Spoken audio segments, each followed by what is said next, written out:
स्वागत करुच्चे आज मुख्य गुरुत्वपूर्ण खबर को आपण दर्शक बंधु एवं आमर हस्तगत होता खबर रही पाणीपाग संपर्कित जहाँ रही ओडिशार विभिन्न स्थान को रही वर्षार चेतावनी घड़घड़ी सह बिजुली संभावना रही पाणीपाग विज्ञानी कौन आकलन कर स्थान को रही प्रबल अति प्रबल वर्षार संभावना जाना से संपर्क में मुझ संपूर्ण विवरणी आपण भिडियो प्रदान करी से आप निश्चित भिडियो को प्रथम शेष पर्यंत देखिए जब भिडियो भल लगे तो पाखे लाल बटन निश्चित सब्सक्राइब करेंगे और पाखे बेल आइकन बजाइदेवे और ऊपर ऑल नोटिफिकेशन क्लिक करने भूलें जहाँफल ये भिडियो सर्वप्रथम आपण निकट में पहुंच पार।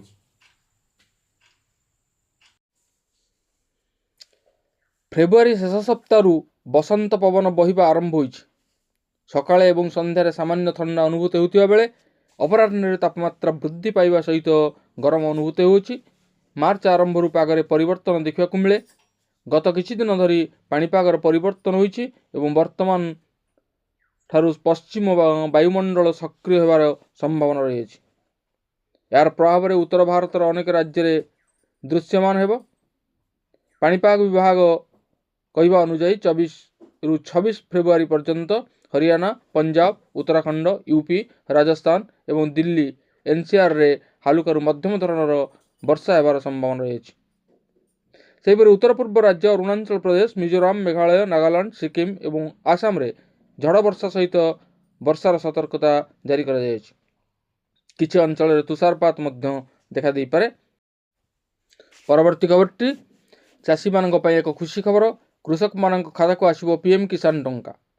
बिहार रु प्रधानमंत्री किसान सम्मान निधि 19तम किस्ती चाषी अकाउंट को पठाइबे प्रधानमंत्री मोदी। देश में प्राय 9 कोटी चाषी खाता को आसिबो 2000 लेखाएं टंका। पीएम मोदी डिबिट जरिया 9.5 कोटी चाषी अकाउंट को यही टंका पठाइबे। सरकार यही किस्ती पाई 20,000 कोटी रु अधिक खर्च व्यवहार करछंती। पीएम किसान योजना देशर कृषक मानक आर्थिक स्थिरता प्रदान करुछि। पूर्वर योजनार 18तम किस्ती 2024 अक्टोबर 5 रे महाराष्ट्र जारी करथिले प्रधानमंत्री। योजनार चाषी मानक प्रतिवर्ष 3टी किस्ती 6,000 टंका प्रदान करुछंती सरकार। प्रत्येक 4 मास व्यवधान रे वार्षिक 3 किस्ती रे कृषकों अकाउंट को 6,000 टंका आर्थिक सहायता प्रदान करा जाउछि। परवर्ती खबर रही पाणीपाग संपर्कित। आज राज्य में घड़घड़ी सह वर्षार संभावना।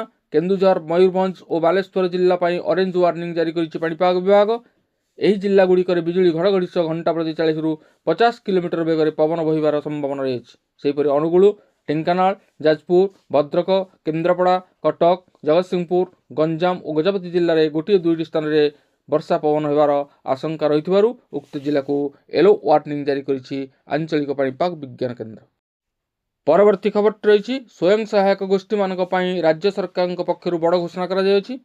स्वयं सहायक गोष्ठी बैंक ऋण उपरे फेरस्त हेब सुध। 2024-25 आर्थिक वर्ष में 3 लाख रु अधिक स्वयं सहायक 300 कोटी सुध फेरस्त करा जिवो।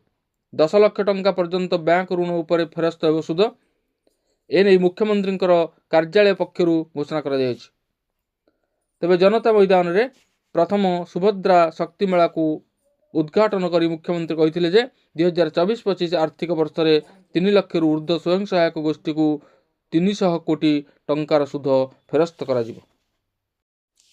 परवर्ती खबर रही जाजपुर रोड मिलिटारी छक निकट में जलीगला बस। छक निकट में छिड़ा होइथिबा बेले बस रे निया लागिला।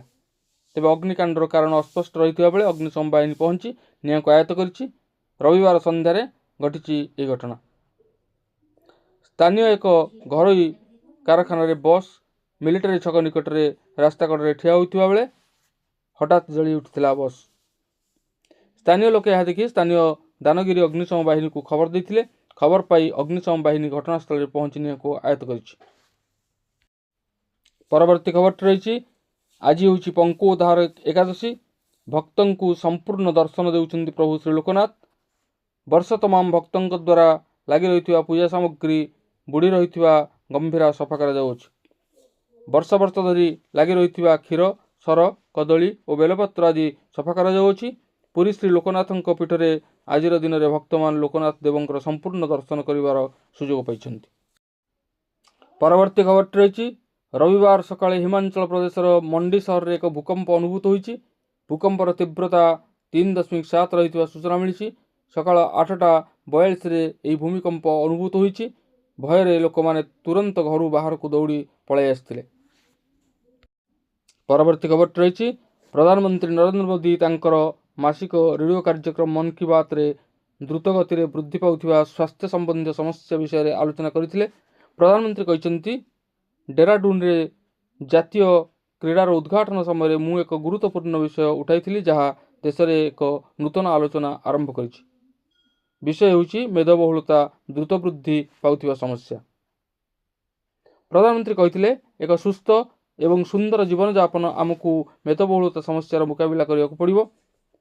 एक अध्ययन जना पड़ी जे प्रति 8 जनक मध्यरु जणे मेदबहुलतार शिकार। अधिकंतु गत वर्षगुड़िक मेदबहुलता मामला द्विगुणित होउची। आहुरी चिंताजनक कथा होउची जे पिलामानक मध्यरे मेदबहुलता समस्या 4 गुण वृद्धि पाउची। विश्व स्वास्थ्य संगठन कहिछि जे 2022 मसीह सारा विश्व में प्राय 2.5 मिलियन लोक मेदबहुलता समस्यार पीड़ित होती। यही समस्या गुड़िक बहुत गंभीर जहाँ अनेक प्रकार रोग वृद्धि करें। मेदबहुलता समस्यार मुकाबला प्रधानमंत्री लोक एक विशेष पद्धति विषय जहाँ प्रति समस्त ध्यान देवा उचित। ताहा हेउछि रोषेई रे तेलर परिमाण 10% ह्रास करने आवश्यक। तेबे ए थिला आजिर केतोटी विशेष गुरुत्वपूर्ण खबर। आज पुणी देखा आगामी भिडियो रे। रहुछि धन्यवाद, नमस्कार।